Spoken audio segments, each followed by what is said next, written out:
Assalamu alaikum dear students, I am Muhammad Usman Akram and welcome to Physics Planet. Today we are going to discuss the topic electric potential. Electric potential क्या होता है? तो electric means आपको पता है कि charge को हम इलेक्ट्रिक बोलते हैं और पोटेंशियल मीन्स स्टेट और पोजीशन। ठीक है, तो फॉर एग्ज़ाम्पल अगर हम जो है वो पोटेंशियल को समझना चाहें तो हम ऐसे ही कह सकते हैं कि हम मोस्टली ये बात करते हैं कि ये जो बच्चा है इसका पोटेंशियल ज़्यादा है, इसमें कुछ पोटेंशियल है, मीन्स के उसमें जो काम करने की सलाहियत है वो ज़्यादा है। ठीक है, मीन्स को कोई बच्चा क्लास में कोई लायक है या वो ज़्यादा मेहनत करता है तो हम कहते हैं कि उसका पोटेंशियल जो है वो ज़्यादा है। इसी तरह से अगर कोई वर्कर है वो ज़्यादा मेहनत करता है, ठीक है, और वो आहिस्ता आहिस्ता तरक्की कर जाता है, किसी अच्छी पोजीशन के ऊपर पहुंच जाता है, तो हम कहते हैं ये अपने पोटेंशियल की वजह से जो है वो एक अच्छी पोजीशन के ऊपर जो है वो पहुंच गया है। ठीक है, ये जो समझने के लिए है। ठीक है, ओके। अब हम जो है वो कुछ एग्जांपल्स जो है उसको समझेंगे और फिर उसको जो है वो अपने असल टॉपिक पे जो है हम अप्लाई कर देंगे। ठीक है जी, ओके। ये मेरे पास कह लें कि ये अर्थ है, ग्राउंड स्टेट है। ठीक है, यहाँ से जो कोई मैस है, ठीक है, वो हमने यहाँ पे रखा हुआ है, या इस तरह से इसको समझ लें कि आप जो हैं वो छत पे जाते हैं और वहाँ से कोई चीज़ जो है ऐसे ड्रॉप कर देते हैं। ठीक है, ऐसे छोड़ते हैं, वो खुद ब खुद नीचे आ जाती है। ठीक है, तो अगर हम जो है वो नीचे से चीज़ को छोड़ें, क्या यहाँ से अगर यहाँ पे कोई चीज़ पड़ी है उसको मैं छोड़ता हूँ वो नीचे आ जाती है। अगर मैं यहाँ से कोई चीज़ छोड़ूँ नीचे से तो क्या वो खुद ब खुद ऊपर चली जाएगी? नहीं जाएगी। ठीक है, तो उसी को हम समझते हैं। तो उसको ले जाने के लिए, उसको नीचे से ऊपर ले जाने के लिए हमें क्या करना पड़ता है? हम क्या करते हैं, अगर कोई बच्चा छत पे है वो ऊपर से कोई चीज़ फेंकता है, ठीक है, वो खुद ब खुद जो है वो नीचे आ जाती है। यहाँ से अगर छोड़ेंगे तो ये खुद ब खुद नीचे आ जाएगी, लेकिन नीचे से खुद ब खुद ऊपर नहीं जाएगी। तो उसके लिए हमें क्या करना पड़ेगा? हमें दोबारा से उसको ले जा के नीचे से उठा के छत पे ले जाना पड़ेगा, और छत पे ले जाने के लिए हमें क्या करना पड़ेगा? वर्क करना पड़ेगा। ठीक है जी, तो उसी को जो है हम देखते हैं। लेट्स सपोज कि ये जो है अर्थ है और यहाँ पे जो है ग्राउंड स्टेट है, यहाँ पे हमारे पास पोटेंशियल एनर्जी जो है वो ज़ीरो है। ओके, अब ऊपर से जो है वो हमने कोई बॉल जो है वो फेंकी है, वो नीचे आ रही है। वो किसकी वजह से आ रही है? वो ग्रेविटेशनल फोर्स जो है उसके ऊपर लगती है, वो उसको नीचे खींच लेती है। ठीक है, तो ये मैस है जिस, ठीक है, तो यहाँ से क्या है, अगर हमने यहाँ से अगर वो बॉल आ गई है उसको हमने लेके जाना है ऊपर, तो ऊपर ले जाने के लिए हमें क्या करना पड़ेगा? इसके ऊपर वर्क करना पड़ेगा। ठीक है, और वो जो वर्क है वो क्या होगा? अगर हम यहाँ पे है, यहाँ पे पोटेंशियल एनर्जी ज़ीरो है, आहिस्ता आहिस्ता जब हम इसको मूव करवाएंगे, इसके ऊपर वर्क करेंगे, जब वर्क करेंगे तो इसके अंदर जो है वो पोटेंशियल एनर्जी स्टोर होती जाएगी इस मैस के अंदर, और जब यहाँ पे बी पॉइंट के ऊपर पहुँच जाएंगे तो यहाँ पे इसकी जो पोटेंशियल एनर्जी है वो हो जाएगी mgh। ठीक है, जितना हमने वर्क किया उतनी उसके अंदर क्या हो जाएगी? पोटेंशियल एनर्जी जमा हो जाएगी। ठीक है, तो ये देखें, ये हमारे पास ग्रेविटेशनल फोर्स डाउनवर्ड लग रही है और वर्क जो है वो हम उसके अगेंस्ट कर रहे हैं। ठीक है, ग्रेविटेशनल फील्ड जो है उसकी डायरेक्शन कह लें कि वो बॉडी को नीचे की तरफ खींच रहा है, और जो हम वर्क कर रहे हैं उसके अगेंस्ट कर रहे हैं ग्रेविटी के। तो ग्रेविटी के अगेंस्ट जब वर्क करते हैं तो बॉडी में पोटेंशियल एनर्जी जो है वो स्टोर होती जाती है। ठीक है, तो वो जो जितना वर्क करेंगे उतनी पोटेंशियल एनर्जी जो है उसमें जमा होती जाएगी उस बॉडी के अंदर। ये हमारे पास क्या है? Work is equal to mgh यहाँ पे, और ये किसके बराबर है जी? पोटेंशियल एनर्जी के, और पोटेंशियल एनर्जी को हम लिखते हैं डेल्टा यू। तो W इज़ इक्वल टू हम लिख सकते हैं डेल्टा यू। ओके, एक और एग्जांपल जो है वो आपने चैप्टर नंबर 6 के अंदर फर्स्ट ईयर में पढ़ी हुई है। ठीक है, आपने यहाँ पे वाटर नहीं, यहाँ पे आप कर लें कि फॉग ड्रॉप। आपने पढ़ा था कि जो why the fog droplet appears to be suspended in air. ठीक है जी, कि जो फॉग ड्रॉपलेट है वो हवा में हमें जो खड़ा हुआ या सस्पेंड हुआ क्यों नज़र आता है।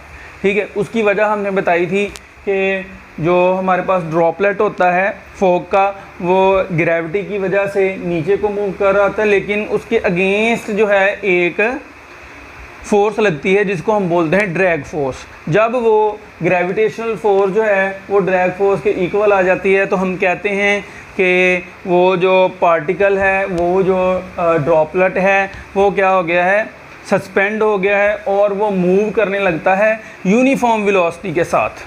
ठीक है जी। जब हम ये जो फोर्सेस दोनों इक्वल हो जाती हैं तो वो जो ड्रॉपलेट है वो यूनिफॉर्म वेलोसिटी के साथ जो है वो डाउनवर्ड मूव करना शुरू हो जाता है, और वो जो वेलोसिटी होती है वो बहुत कम होती है, इसलिए हमें लगता है कि ये जो ड्रॉपलेट है वो सस्पेंड हो गया है। अब इसी आइडिया को, इन आइडियाज़ को यूज़ करेंगे। ये हमारे पास ग्रेविटेशनल फील्ड के लिए था, हम इसको इलेक्ट्रिक फील्ड के लिए यहाँ पे बात करेंगे। यहाँ पे हमने मैस की बात की थी, यहाँ पे हम चार्ज की बात करेंगे, यहाँ पे हमने ग्रेविटेशनल फील्ड की बात की थी, यहाँ पे हम इलेक्ट्रिक फील्ड की बात करेंगे। ठीक है जी। ओके, ये ए पॉइंट है, ये बी पॉइंट है। सिमिलरली ये भी ए पॉइंट है, ये बी पॉइंट है। ओके, ये हमारे पास दो पैरेलल प्लेट्स हैं। ठीक है, एक पॉजिटिव प्लेट है, एक नेगेटिव प्लेट है। ओके, यहाँ पे हमने जो है वो एक चार्ज प्लेस कर दिया है। ठीक है, क्यू नॉट यूनिट चार्ज जो है वो हमने यहाँ पे प्लेस कर दिया है, और हमें पता है कि जो फील्ड की डायरेक्शन होती है वो पॉजिटिव से नेगेटिव की तरफ होती है, यहाँ से नीचे की तरफ होती है, यहाँ से नीचे की तरफ होती है। ओके, तो क्या होगा जब हम उसमें कोई भी चार्ज रखेंगे तो वो चार्ज जो है in the direction of field जो है वो मूव करना शुरू कर देगा। ठीक है, ये in the direction of field जो है वो मूव करना शुरू कर दिया इसने। लेकिन हमने क्या करना है, हमने इसको फील्ड के अगेंस्ट मूव करवाना है। अगर हमने फील्ड के अगेंस्ट किसी चीज़ को मूव करवाना हो, खा वो इलेक्ट्रिक फील्ड हो या हमारे पास ग्रेविटेशनल फील्ड हो, तो हमें क्या है, फील्ड के अगेंस्ट अगर किसी चीज़ को मूव करवाना है तो उसके अगेंस्ट हमें वर्क करना पड़ता है। ठीक है, तो वर्क जो है इसके अगेंस्ट हमें वर्क करना पड़ेगा। ओके, तो यहाँ पे इसकी जो पोटेंशियल एनर्जी है उसको हम UA कह सकते हैं, यहाँ पे हम इसकी पोटेंशियल एनर्जी को UB कह सकते हैं। यहाँ पे पोटेंशियल एनर्जी चूँकि ज़ीरो है तो यहाँ पे आहिस्ता आहिस्ता जब हम मूव करवाएंगे, जितना हम वर्क करवाएंगे, फोर्स लगाएंगे, फिर इसके ऊपर वर्क होगा। ठीक है, तो वो जो है उसके अगेंस्ट जो है वो मूव करेगा, और उतनी एनर्जी जितनी हम वर्क करेंगे उतनी एनर्जी जो है इस पॉइंट चार्ज या यूनिट चार्ज जो है इसके अंदर स्टोर होती जाएगी in the form of potential energy, जो कि होगी UB। ओके, अब ये जो फोर्स है, ठीक है, ये कौन सी ये जो इलेक्ट्रिक फोर्स है, ये हमारे पास क्या है जी, हमें बताया कि इलेक्ट्रिक फील्ड इंटेंसिटी जो है वो FE/Q नॉट होता है। तो अगर हम यहाँ से फोर्स की वैल्यू निकालना चाहें तो हमारे पास Q नॉट E आती है। ठीक है, जो ये है। ओके, ठीक है, अब यहाँ पे हम बात करते हैं, जिस तरह से हमने यहाँ पे बात की कि जो वर्क डन होता है वो हमारे पास पोटेंशियल एनर्जी के इक्वल होता है, यानी कि जितना हमने वर्क किया उतनी पोटेंशियल एनर्जी उसके अंदर क्या हो गई, स्टोर हो गई। ठीक है, तो जैसे जैसे वर्क करेंगे उतनी पोटेंशियल एनर्जी जो है वो बढ़ती जाएगी और उस पॉइंट, उस यूनिट चार्ज के अंदर जमा होती जाएगी। यहाँ पे पोटेंशियल एनर्जी कम, यहाँ पे ज़्यादा, यहाँ पे ज़्यादा, यहाँ पे ज़्यादा, यहाँ पे ज़्यादा, यहाँ पे काइनेटिक एनर्जी ज़्यादा, और Aahista Aahista kinetic energy convert होती जाएगी पोटेंशियल एनर्जी के अंदर। ओके, हमने कहा था कि work done A to B। ठीक है, जितना वर्क डन करना पड़ा है हमें A से B तक। ठीक है, वो क्या है, WAB = डेल्टा PA। ठीक है, और WAB = डेल्टा U। आपको पता है, हमने फर्स्ट ईयर में पढ़ा है कि डेल्टा से क्या मुराद है, डेल्टा से मुराद होता है स्मॉल चेंज। ठीक है, स्मॉल चेंज। ओके, और चेंज हम किस तरह से लेते हैं, फाइनल माइनस इनिशियल। तो यहाँ पे डेल्टा U जो है, पोटेंशियल एनर्जी जो है वो UB - UA आ जाएगी। लेकिन यहाँ पे हमने एक बात का ख्याल रखना है कि जब हमने इस चार्ज को मूव करवाना है तो क्या होना चाहिए, ये जो इलेक्ट्रिक फोर्स इसके ऊपर लग रही है नीचे को, उसके अगेंस्ट उतनी ही फोर्स हमने क्या करनी है, उसके अगेंस्ट जो है वो एक्सटर्नल फोर्स जो है हमने लगानी है, और वो उसके बराबर होनी चाहिए। जिस तरह से यहाँ पे था, दोनों फोर्सेस आपस में बराबर हो गई थी, तो हमारे पास जो ये ड्रॉपलेट था वो यूनिफॉर्म वेलोसिटी के साथ मूव करना शुरू हो गया था। इसी तरह से यहाँ पे होगा, ये दोनों फोर्सेज जो हैं वो इक्वल होंगी, ये इलेक्ट्रिक फोर्स और जो एक्सटर्नल फोर्स है ये एक दूसरे के इक्वल हो जाएंगी और जो हमारा चार्ज है वो इलेक्ट्रोस्टैटिक इक्विलिब्रियम में मूव करना शुरू करेगा। ठीक है, तो जिस तरह से यहाँ पे ड्रॉपलेट मूव कर रहा था यूनिफॉर्म वेलोसिटी के साथ, यहाँ पे जो हमारे पास चार्ज है वो इलेक्ट्रोस्टैटिक इक्विलिब्रियम में आ जाएगा और वो भी यूनिफॉर्म जो है वेलोसिटी के साथ मूव करेगा। ठीक है, ओके। अब ये यहाँ पे इम्पोर्टेंट बात थी, इसको याद रखना है कि इलेक्ट्रोस्टैटिक इक्विलिब्रियम जो है वो मेंटेन होना चाहिए। ओके, आगे हम बात करते हैं इलेक्ट्रिक पोटेंशियल की। इलेक्ट्रिक पोटेंशियल जो है वो क्या होता है?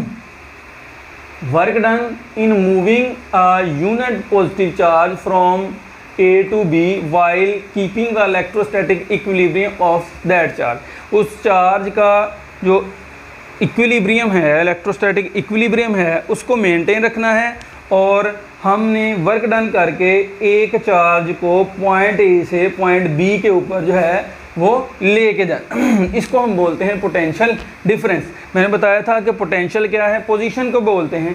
ये पोजीशन है, यहाँ पे अगर ए पॉइंट है तो इसकी पोजीशन वी ए है और पोटेंशियल को हम वी से शो करते हैं और यहाँ पे इसका पोटेंशियल वी बी है। अगर हमने इनका डिफरेंस लेना हो तो इस दोनों चीज़ों का जो है हम डिफरेंस ले लेते हैं। हमें पता है कि V B minus V A लेंगे, इसका क्या आ जाएगा? डिफरेंस आ जाएगा। तो इसी को हम जो है वो पोटेंशियल डिफरेंस बोलते हैं। ओके, अगर हमने पोटेंशियल डिफरेंस को डिफाइन करना हो, जैसा कि हमने यहाँ पे किया है कि work done in moving a unit positive charge from A to B while keeping the electrostatic equilibrium of that charge. हमने उसका जो चार्ज का इलेक्ट्रोस्टैटिक इक्विलिब्रियम है उसको मेंटेन रखना है और उसके ऊपर यूनिट चार्ज के ऊपर वर्क डन करके उसको जो है पॉइंट ए से बी के ऊपर लेके जाना है। पॉइंट ए के ऊपर पोटेंशियल वी है और पॉइंट बी के ऊपर पोटेंशियल वी बी होता है। ओके, तो ये जो है हमारे पास पोटेंशियल डिफरेंस है delta we, delta means change, तो इन दोनों का डिफरेंस वी बी का डिफरेंस और वी ए का डिफरेंस। ठीक है, यहाँ पे मैक्सिमम जो पोटेंशियल एनर्जी यहाँ पे कह लें कि ज़ीरो पोटेंशियल एनर्जी है। ठीक है, यहाँ पे वी बी पोटेंशियल है, यहाँ पे वी ए पोटेंशियल है और इसलिए हम चेंज है final minus initial V B minus V A. और जो हमारे पास वर्क डन होता है वो हमने यहाँ पे देखा है कि W A B is equal to U B minus U A होता है और ये क्यू जो है वो यूनिट चार्ज यहाँ पे वैसे ही आ जाएगा। ओके, अगर हम इस एक्सप्रेशन को इस तरह से लिखना चाहें, ये डेल्टा वी के इक्वल है, v equal to delta U over Q naught. यहाँ पे हम लिख सकते हैं delta Q over delta w over Q naught, जिस तरह से हमने यहाँ पे लिखा था। ओके, अगर हम यहाँ पे इसके यूनिट्स की बात करें तो इसके यूनिट जो हैं वो क्या होंगे जी?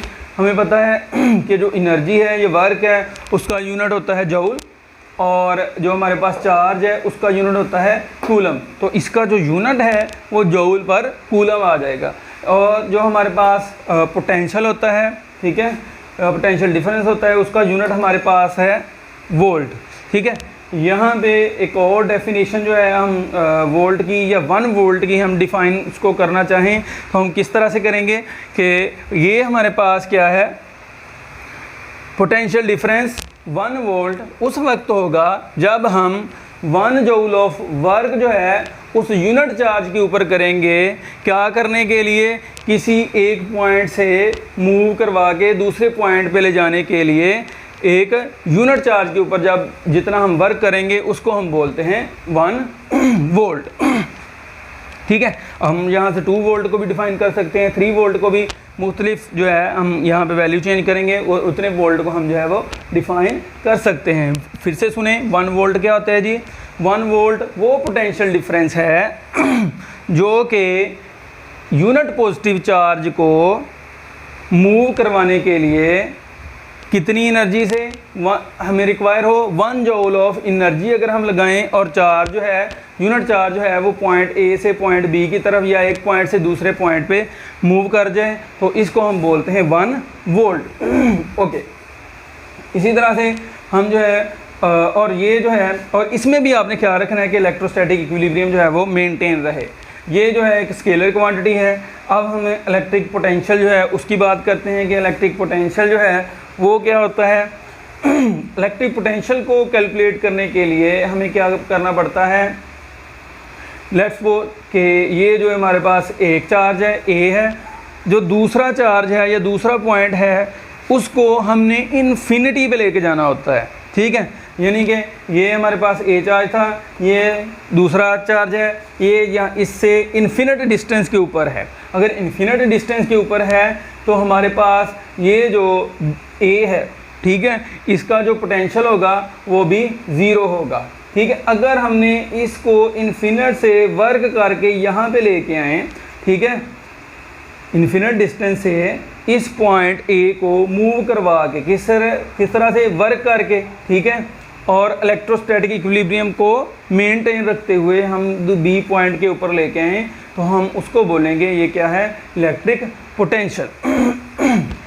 इसको भी इस तरह से डिफाइन कर सकते हैं कि work done in moving a unit positive charge from infinity to that point while keeping the electrostatic equilibrium constant, ठीक है। इसको हम कहते हैं electric potential. A at infinity है जी, वही बात फार्मूला हमारे पास V B minus V A is equal to W. A क्या है जी, इन्फिनिटी पे है, बी ओवर क्यू नॉट। अगर वी ए जो है ये इन्फिनिट पे चला जाए तो इसका पोटेंशियल जो है हमारे पास ज़ीरो हो जाएगा, ठीक है। तो ये वाली सारी वैल्यू हमारे पास क्या हो जाएगी, ज़ीरो हो जाएगी। और ये भी हमारे पास इसका वर्क डन जो है वो भी इन्फिनिट ज़ीरो, और हमारे पास क्या आ जाएगा, V B is equal to W B over Q naught. तो यहाँ से हम इलेक्ट्रिक पोटेंशियल को डिफाइन करते हैं, ठीक है। V B is equal to W B over Q naught. अगर हम इसको इन जनरल लिखना चाहें तो ये जो सब्सक्रिप्ट्स हैं इसको हम क्या कर देते हैं, ड्रॉप कर देते हैं, ठीक है।